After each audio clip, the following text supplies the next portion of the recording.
Hi friends, ಎಲ್ರಿಗೂ ನಮಸ್ಕಾರ. ಎಲ್ಲರೂ ಹೇಗಿದ್ದೀರಾ? ಐ ಹೋಪ್ ನೀವೆಲ್ಲರೂ ಚೆನ್ನಾಗಿದ್ದೀರಾ ಅಂತ ಭಾವಿಸ್ತೀನಿ.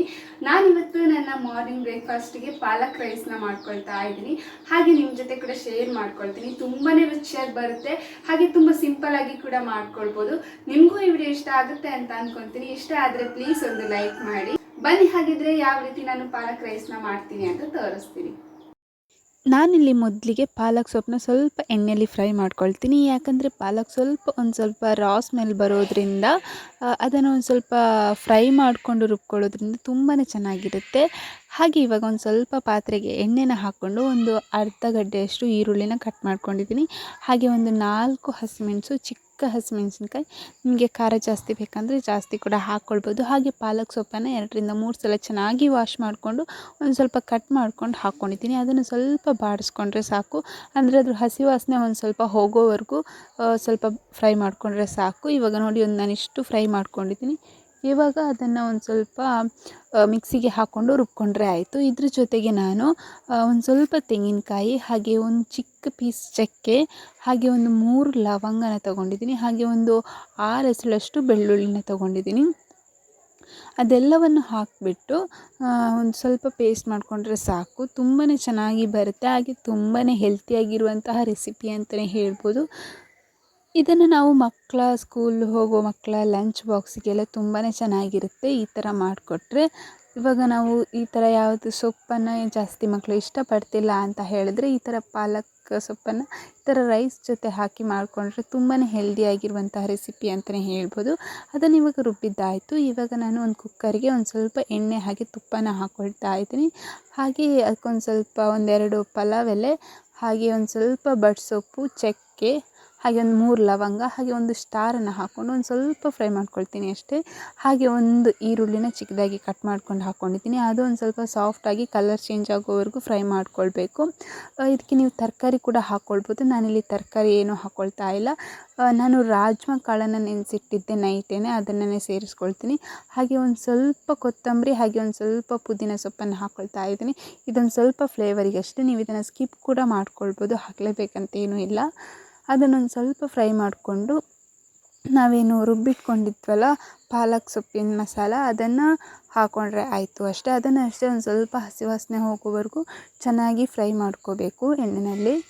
ಆಮೇಲೆ ನಾನು ರಾಜ್ಮಾ ಕಾಳನ್ನು ನೆನೆಸಿಟ್ಟಿದ್ದೆ ನೈಟೇನೆ. ನೀವು ಇದಕ್ಕೆ ತರಕಾರಿ ಅಂದರೆ ಕ್ಯಾರೆಟ್, ಬಟಾಟೆ, ಹಾಗೆ ಬಟಾಣಿನ ಹಾಕ್ಕೊಳ್ಬೋದು. ನಾನಿಲ್ಲಿ ತರಕಾರಿ ಏನನ್ನು ಕೂಡ ಹಾಕ್ಕೊಳ್ತಿಲ್ಲ. ರಾಜ್ಮಾ ಕಾಳನ್ನು ನಿನ್ನೆ ನೈಟೇನೆ ನೆನೆಸಿಟ್ಟಿದ್ದೆ. ಅದನ್ನು ಚೆನ್ನಾಗಿ ವಾಶ್ ಮಾಡಿ ಇವಾಗ ಹಾಕ್ಕೊಳ್ತಾ ಇದ್ದೀನಿ. ನಿಮಗೆ ಯಾವುದನ್ನು ಕೂಡ ಹಾಕ್ಕೊಳ್ಬೋದು. ಇದಕ್ಕೆ ಪನ್ನೀರ್ ಹಾಕ್ಕೊಳ್ಬೋದು. ನಿಮಗೆ ಯಾವ್ದು ಇಷ್ಟ ಅದನ್ನು ಕೂಡ ಹಾಕ್ಕೊಂಡು ಮಾಡ್ಕೊಳ್ಬೋದು. ನಾನಿಲ್ಲಿ ರಾಜ್ಮಾ ಕಾಳನ್ನು ಹಾಕ್ಕೊಂಡು ಮಾಡ್ಕೊಳ್ತಾ ಇದ್ದೀನಿ. ಹಾಗೆ ನಾನು ಸೋನಾ ಮಸೂರಿ 2 ಗ್ಲಾಸಷ್ಟು ಸೋನಾ ಮಸೂರಿ ಅಕ್ಕಿನ ಒಂದು 20 ನಿಮಿಷ ಮುಂಚೆನೇ ನೆನೆಸಿಟ್ಟಿದ್ದೆ. ಇವಾಗ ನಾನು ರಾಜ್ಮಾ ಕಾಳನ್ನು ಸೇರಿಸ್ಕೊಂಡು ಒಂದು ಸ್ವಲ್ಪ ಚೆನ್ನಾಗಿ ಮಿಕ್ಸ್ ಮಾಡಿಕೊಂಡು ಹಾಗೆ ಒಂದು 2 ನಿಮಿಷ ಬಿಡ್ತೀನಿ, ಚೆನ್ನಾಗಿ ಮಸಾಲೆ ಹಿಡಿಯೋವರೆಗೂ. ಅದನ್ನು ಚೆನ್ನಾಗಿ ಮಿಕ್ಸ್ ಮಾಡ್ಕೊಂಡಾದಮೇಲೆ ಇವಾಗ ಇದಕ್ಕೆ ನಾನೊಂದು ಸ್ವಲ್ಪ ಅರಿಶಿನ ಪುಡಿ, ಹಾಗೆ ಒಂದು ಸ್ವಲ್ಪ ಖಾರದ ಪುಡಿ, ಗರಂ ಮಸಾಲೆ ಎಲ್ಲವೂ ಮಿಕ್ಸ್ ಆಗಿರುವಂತಹ ಒಂದು ಪುಡಿನ ಹಾಕ್ಕೊಳ್ತಾ ಇದ್ದೀನಿ. ಇದೊಂದು ಸ್ವಲ್ಪನೇ ಹಾಕ್ಕೊಳ್ತಾ ಇದ್ದೀನಿ. ನಿಮಗೆ ಜಾಸ್ತಿ ಬೇಕಂದರೆ ಜಾಸ್ತಿ ಕೂಡ ಹಾಕ್ಕೊಳ್ಬೋದು. ಸ್ವಲ್ಪ ಹಾಕ್ಕೊಂಡು ಚೆನ್ನಾಗಿ ಮಿಕ್ಸ್ ಮಾಡ್ಕೊಳ್ತಾ ಇದ್ದೀನಿ. ನಿಮಗೆ ಖಾರ ಜಾಸ್ತಿ ಬೇಕಂತಂದರೆ ಖಾರ ಜಾಸ್ತಿ ಕೂಡ ಹಾಕ್ಕೊಳ್ಬೋದು. ನಾನು ಪಾಲಕ್ ಸೊಪ್ಪನ್ನ ಸ್ವಲ್ಪ ಸಿಂಪಲಾಗಿಯೇ ಮಾಡ್ಕೊಳ್ತಾ ಇದ್ದೀನಿ. ಜಾಸ್ತಿ ಮಸಾಲೆ ಏನೂ ಆ್ಯಡ್ ಮಾಡ್ಕೊಳ್ತಾ ಇಲ್ಲ. ಹಾಗಾಗಿ ಒಂದು ಸ್ವಲ್ಪ ಖಾರದ ಪುಡಿ, ಗರಂ ಮಸಾಲೆನ ಹಾಕ್ಕೊಂಡಿದ್ದೀನಿ ಅಷ್ಟೇ. ಹಾಗೆ ಇದಕ್ಕೆ ನಾನು 4 ಗ್ಲಾಸಷ್ಟು ನೀರನ್ನು ಸೇರಿಸ್ಕೊಳ್ತೀನಿ. ನಾನಿಲ್ಲಿ 2 ಗ್ಲಾಸಷ್ಟು ಸೋನಾ ಮಸೂರಿ ಅಕ್ಕಿನ ನೆನೆಸಿಟ್ಟಿದ್ದೀನಿ. ಹಾಗಾಗಿ 2 ಗ್ಲಾಸ್ ಅಕ್ಕಿಗೆ 4 ಗ್ಲಾಸಷ್ಟು ನೀರನ್ನು ಹಾಕ್ಕೊಳ್ತಾ ಇದ್ದೀನಿ. ಹಾಗೆ ಉಪ್ಪನ್ನು ನೋಡಿಕೊಂಡು ಹಾಕ್ಕೊಳ್ತಾ ಇದ್ದೀನಿ. ನೀವು ಇದನ್ನು ಚೆನ್ನಾಗಿ ಮಿಕ್ಸ್ ಮಾಡ್ಕೊಂಡಾದಮೇಲೆ ವಾಪಸ್ ಟೇಸ್ಟ್ ನೋಡಿ ಉಪ್ಪು ಎಷ್ಟು ಬೇಕಂತ ಕೂಡ ಹಾಕ್ಕೊಳ್ಬೋದು. ಯಾವುದು ಕರೆಕ್ಟಾಗಿ ಗೊತ್ತಾಗುತ್ತೆ ಉಪ್ಪಾಗಿದೆಯಾ ಇಲ್ವಾ ಅಂತ. ಇವಾಗ ಚೆನ್ನಾಗಿ ನೀರು ಕುದೀತಾ ಇದೆ. ಇವಾಗ ನಾನು ನೆನೆಸಿಟ್ಟಿರುವಂತಹ ಅಕ್ಕಿಯನ್ನು ಸೇರಿಸ್ಕೊಳ್ತಾ ಇದ್ದೀನಿ. ನಾವು ಯಾವತ್ತೂ ಅಷ್ಟೇ ನೀರು ಸ್ವಲ್ಪ ಕುದ್ದಾದಮೇಲೆ ಅಕ್ಕಿ ಹಾಕ್ಕೊಂಡು ತಿರುಗಿಸಿ ಆಮೇಲೆ ಕುಕ್ಕರ್ ವಿಸಿಲ್ ಮುಚ್ಚೋದ್ರಿಂದ ಯಾವುದೇ ರೈಸ್ ಅಥವಾ ಯಾವುದೇ ಪಲಾವ್ ಯಾವುದೇ ಅಷ್ಟೇ ತುಂಬಾ ಚೆನ್ನಾಗಿ ಬರುತ್ತೆ, ತಳ ಹಿಡಿಯೋದಿಲ್ಲ. ಇಲ್ಲಾಂದರೆ ನಾವು ಫಸ್ಟಿಗೆ ಹಾಕ್ಕೊಂಡು ಹಾಗೆ ಮುಚ್ಕೊಳ್ಳೋದ್ರಿಂದ ತಳ ಹಿಡಿಯುತ್ತೆ. ಹಾಗಾಗಿ ಎಲ್ಲ ಮಸಾಲೆ ಕೂಡ ಒಂದೇ ರೀತಿ ಯಾವುದಕ್ಕೂ ಸೇರಿರಲ್ಲ. ಹಾಗಾಗಿ ನಾವು ಈ ಥರ ಚೆನ್ನಾಗಿ ನೀರು ಕುದ್ದಾದಮೇಲೆ ರೈಸನ್ನು ಹಾಕ್ಕೊಂಡು ಚೆನ್ನಾಗಿ ಮಿಕ್ಸ್ ಮಾಡಿಕೊಂಡು ಆಮೇಲೆ ಕುಕ್ಕರ್ ವಿಸಿಲ್ ಮುಚ್ಕೊಳ್ಳೋದ್ರಿಂದ ತುಂಬಾ ಚೆನ್ನಾಗಿ ಪರ್ಫೆಕ್ಟಾಗಿ ಬರುತ್ತೆ ಅಂತಲೇ ಹೇಳ್ಬೋದು. ಹಾಗೆ ನಾನೊಂದು ಅರ್ಧದಷ್ಟು ನಿಂಬೆಹಣ್ಣಿನ ರಸನ ಹಾಕ್ಕೊಂಡು ಚೆನ್ನಾಗಿ ಮಿಕ್ಸ್ ಮಾಡಿಕೊಂಡು ಕುಕ್ಕರ್ ವಿಸಿಲ್ನ ಮುಚ್ಚಿ ಒಂದು 2 ವಿಸಿಲ್ ಕೂಗಿಸ್ಕೊಂಡಿದ್ದೀನಿ ಅಷ್ಟೇ. ರಾಜ್ಮಾ ಕಾಳು ಅಷ್ಟೇ ತುಂಬಾ ಚೆನ್ನಾಗಿ ಬೆಂದಿತ್ತು 2 ವಿಸಿಲ್ಗೆ. ಇಲ್ಲಿ ನೀವು ನೋಡ್ತಿರ್ಬೋದು ಎಷ್ಟು ಈಸಿಯಾಗಿ ತುಂಬಾ ಸಿಂಪಲ್ಲಾಗಿ ಯಾವ ರೀತಿ ನಮ್ಮ ಪಾಲಕ್ ರೈಸ್ ರೆಡಿ ಆಯಿತು ಅಂತ. ಇದು ತುಂಬಾ ಹೆಲ್ತಿಯಾಗಿರುವಂತಹ ರೆಸಿಪಿ ಅಂತಲೇ ಹೇಳ್ಬೋದು.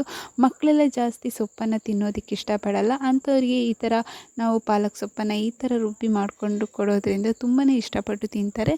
ಹಾಗೆ ತುಂಬಾ ಹೆಲ್ತ್ಗೆ ಒಳ್ಳೆಯದು ಅಂತಲೇ ಹೇಳ್ಬೋದು. ನೀವು ಕೂಡ ನಿಮ್ಮ ಮಕ್ಕಳು ಪಾಲಕ್ ಸೊಪ್ಪನ್ನ ತಿಂತಿಲ್ಲ ಅಂತ ಹೇಳಿ ಆದರೆ ಈ ಥರ ಒಂದು ಸಲ ಮಾಡಿಕೊಡಿ, ತುಂಬಾ ಇಷ್ಟಪಟ್ಟು ತಿಂತಾರೆ. ಎಷ್ಟೊಂದು ಈಸಿಯಾಗಿ ಮಾಡ್ಬೋದು ನೋಡಿ. ನಾನು ಇದ್ರ ಜೊತೆ ಮೊಸರು ಬಜ್ಜಿ ಕೂಡ ಮಾಡ್ಕೊಂಡಿದ್ದೆ. ಇದ್ರ ಜೊತೆಗೆ ಒಂದು ಒಳ್ಳೆ ಕಾಂಬಿನೇಷನ್ ಅಂತ ಕೂಡ ಹೇಳ್ಬೋದು.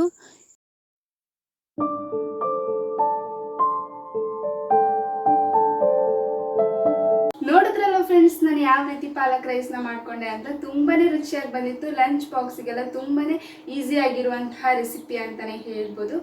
ಹಾಗೆ ನಿಮ್ಗೇನಾದರೂ ಈ ವಿಡಿಯೋ ಇಷ್ಟ ಆದರೆ ಪ್ಲೀಸ್ ನನ್ನ ಚಾನಲ್ನ ಸಬ್ಸ್ಕ್ರೈಬ್ ಮಾಡಿ. Thank you for watching. ಮತ್ತೊಂದು ಹೊಸ ವಿಡಿಯೋದೊಂದಿಗೆ ಮತ್ತೆ ಸಿಗ್ತೀನಿ. ಅಲ್ಲಿವರೆಗೂ ಟೇಕ್ ಕೇರ್, ಬಾಯ್ ಬಾಯ್.